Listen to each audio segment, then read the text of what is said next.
आयुर्वेद की धरती केरला, कल्चर की भूमि केरला, जिस धरती पर बरसात की सबसे पहली बूंद जाकर के गिरती है, जहाँ की साक्षरता दर पूरे भारत में सबसे अधिक है, उस शहर पे कैसे लगा ग्रहण, उस राज्य पे कैसे लगा ग्रहण। आज भी जब साक्षरता, दयालुता, इतिहास की बात की जाती है तो कहा जाता है कि केरल सा गुणी कोई नहीं है। ऐसा क्या होता है जो सबसे ज़्यादा पढ़ा हुआ साक्षर राज्य में ग्रहण लग जाता है? चलिए देखते हैं इस वीडियो में।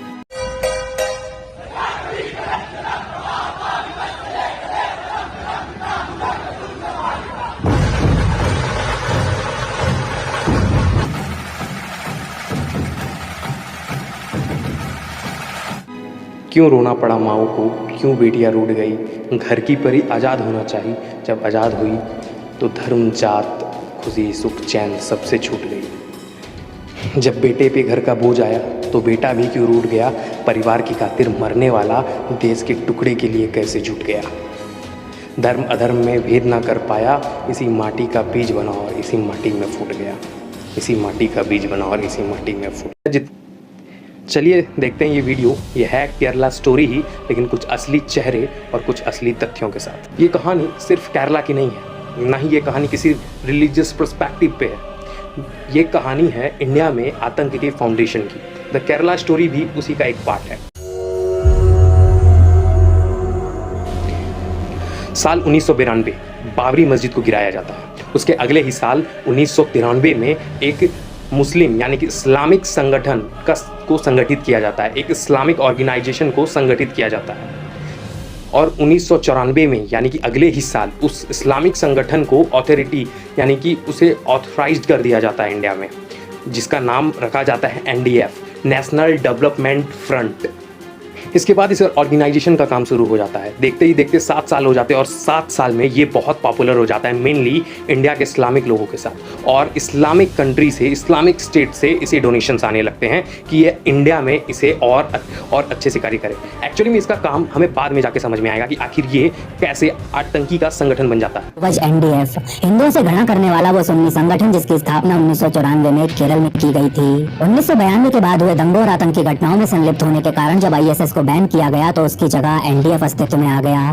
लेकिन केरल पुलिस के अनुसार NDF नई बोतल में पुरानी शराब थी, मतलब ये ISS का ही एक नया रूप था। मुसलमानों के अधिकारों पर काम करने की आड़ में NDF दिन ब दिन सशक्त होता गया। देश के जाने माने अतिवादी संगठन के साथ जुड़ते गए और हमारी सरकारें घोड़े बेच सोती रही। इस ऑर्गेनाइजेशन के बनने के 12 साल बाद 17 फरवरी 2007 को कोझिकोड डिस्ट्रिक्ट केरला में एक प्रेस कॉन्फ्रेंस होता है, जिसमें इस NDF ऑर्गेनाइजेशन का नाम चेंज करके PFI कर दिया जाता है, popular front of India. Actually में ये ऑर्गेनाइजेशन बिलोंग करता है कर्नाटका से, लेकिन इस ऑर्गेनाइजेशन के बहुत सारे विंग्स थी जो अलग अलग स्टेट में काम कर रहे थे। जैसे यूपी में सिम्मी, बिहार में भी PFI के थे, साथ साथ केरल में PFI के ऑर्गेनाइजेशन विंग्स, सत्य सारणी करके जो ट्रस्ट केरल में है वो, साथ साथ बहुत सारे इस्लामिक छोटे मोटे ट्रस्ट और ऑर्गेनाइजेशन इसके साथ मिलकर के काम कर रही थी। खास करके 2 ऑर्गेनाइजेशन, इसके 2 हाथ बने हुए थे, या तो मान लीजिए 2 पंख बने हुए थे।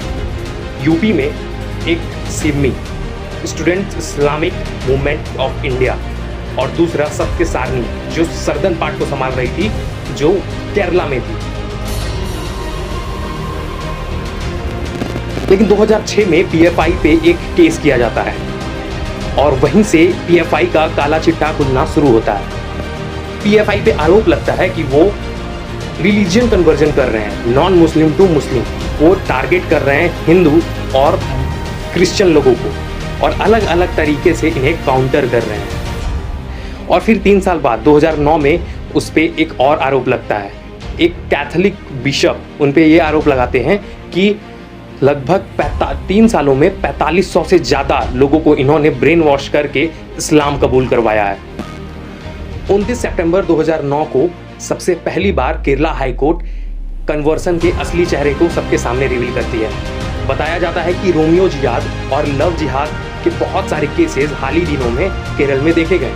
साथ साथ इस चीज़ का वो मतलब केरला हाई कोर्ट पुलिस को स्ट्रिक्ट रिएक्शन देने के लिए बोलती है, स्ट्रिक्ट एक्शन लेने के लिए बोलती है कि वो इस मामले में पूरा रिपोर्ट दे, वो इस मामले को पूरा तहकीकात करे। जिस केस में लव जिहाद और रोमियो जिहाद के बारे में बोला गया, उस केस का मैं नाम बता देता हूँ। आप गूगल पे जाकर के लिटरली सर्च कर सकते हैं, या तो फिर आप NIA की रिपोर्ट्स देख सकते हैं, या तो केरला हाई कोर्ट को RTI करके मंगा सकते हैं। केस का नाम था साहनसा versus the state of Kerala from Kochi. इस केस में 2 लोगों का नाम आया। सबसे पहला साहनसा, जिसके ऊपर पूरा केस था, और दूसरा मास्टरमाइंड सिराजुद्दीन। इन दोनों पे 377 लगाया। इन दोनों पे और एक आरोप था कि उन लड़कियों के साथ अननेचुरल सेक्स किया जाता था, जो उन लड़कियों को सिर्फ और सिर्फ इस चीज़ को फील करवाने के लिए, सेम फील करवाने के किया जाता था कि तुम्हारे पास इसके अलावा कोई और ऑप्शन नहीं है, तुम्हें इस्लाम कबूल करना पड़ेगा। यहाँ तक कि सिराजुद्दीन उस क्रिश्चियन लड़की को अपने घर लेके आया करता था, जहाँ पे उसकी माँ हिंदू धर्म के बारे में बहुत सारे गलत विचार, मन में भावनाएं डालती थी, गलत विचार डालती थी, और मुस्लिम यानी कि इस्लाम धर्म को सही बताया करती थी। साथ साथ में इसके साथ PFI की वुमेन विंग्स भी काम करती थी। पर आपके बड़े भगवान का वो स्टोरी तो तुमने सुना होगा ना, जहाँ हम अपनी मरी हुई वाइफ को अपने शोल्डर पे लेके पूरे इंडिया के चक्कर लगाते हुए घूम रहा है। इसमें कोई स्टोरी है? अब तुम मुझे बताओ, जो गॉड अपनी वाइफ के मरने पे ऐसे कॉमन मैन की तरह रोता हो, वो गॉड कैसे हो? हमें राम और कृष्णा बिग गॉड्स होते थे, नॉट टू बी ग्रेट। हम भी का स्टोरी तो तुम्हें पता होगा, सबको पता है कि कैसे उनकी वाइफ को रावण लेके चला गया। तो अब तुम मुझे बताओ, वो गॉड है तो वो अपनी वाइफ को अकेला बचा के नहीं ला सकता? अपनी वाइफ को बचाने के लिए उसे बानर सेना की हेल्प लग गई। हम बानरों को भी तुम पूछते हैं। आई एम सॉरी, तुम्हारे एक भगवान तो हर लड़की के साथ रासलीला करते रहते थे। ऐसा कैसा कैरेक्टर है गॉड का जिसको हर लड़की से प्यार हो जाता है, और वो खुद डर के अपना जन्मस्थान छोड़ के कहीं और चले गए? गॉड को कभी डर लगता है क्या? और तुम इस दुनिया को सिर्फ अल्लाह चलाता, ओनली अल्लाह। साथ साथ में PFI के कुछ मेंबर्स इनके टच में रहते थे, ताकि इनका ब्रेन वॉश प्रॉपरली किया जा सके, और बाद में ब्रेन वॉश करके उन दोनों लड़कियों को इस्लाम कबूल करवा दिया जाता है।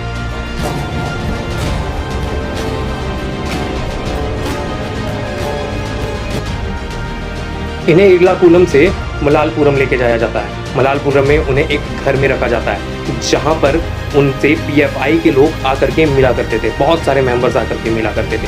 साथ साथ इन्हें इनके घर में फ़ोन करवाया जाता था कि इन्होंने इस्लाम कबूल कर लिया है और घर से अब इनका कोई लेना देना नहीं है।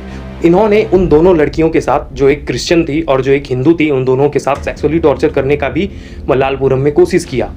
जब 2 हफ्ते तक उनकी बेटी घर वापस नहीं आई तो उनके माँ बाप पुलिस तक गए। जब पुलिस के पास गए तो वहाँ पे वो आगे कोर्ट के ट्रायल के लिए प्रोसीड किए। जब कोर्ट के ट्रायल में इन दोनों लड़कियों को बुलाया गया, सबसे पहले उस क्रिश्चियन लड़की को बुलाया गया, तो उस कोर्ट के ट्रायल के दौरान पता चला कि कैसे सिराजुद्दीन उस लड़की को सेक्सुअली टॉर्चर करता था और उसके साथ क्या क्या गलत किया था उन्होंने। उसके बाद उसी समय से सिराजुद्दीन पे 377 लग जाता था, और उसी दिन पूरे देश भर में इस बात का खुलासा हुआ कि लव जिहाद और रोमियो जिहाद कुछ ऐसा भी हमारे देश में हो रहा है।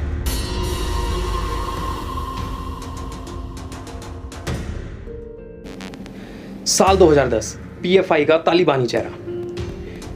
केरला के इकुडी डिस्ट्रिक्ट में एक न्यूमन कॉलेज में एक मलयालम के प्रोफेसर थे, जो जिन पे आरोप लगाया था इस्लामिक लोगों ने कि उन्होंने एक क्वेश्चन ऐसा सेट किया था ग्रेजुएशन का कि जिसमें प्रॉफिट मोहम्मद की अपमान हुई, जिसके कारण से 4 जुलाई 2010 को कुछ लोग कॉलेज के कैंपस में घुसते हैं और उस प्रोफेसर का हाथ काट देते हैं। साथ में कुछ केसेस ऐसे भी थे जो केरला स्टेट में कुछ इस्लामिक लोगों के कारण बढ़ते जा रहे थे, और उन सब चीज़ों को देख करके जो मलयालम प्रोफेसर का जिन्होंने हाथ काटा था, उनके आरोपियों को अरेस्ट किया, और वो आरोपी PFI के विंग्स के मेंबर्स थे। साथ साथ उन सारी PFI विंग्स पे रेड मारी जो PFI की सपोर्ट कर रही थी। रेड के दौरान PFI के बहुत सारे ठिकानों से बहुत भारी मात्रा में आर्म्स एंड एम्यूनिशन मिले, बहुत सारे इलीगल ट्रांजैक्शंस मिले, ब्रेन वॉश करने के लिटरेचर मिले, तालिबानी पनिशमेंट के मेथड्स मिले,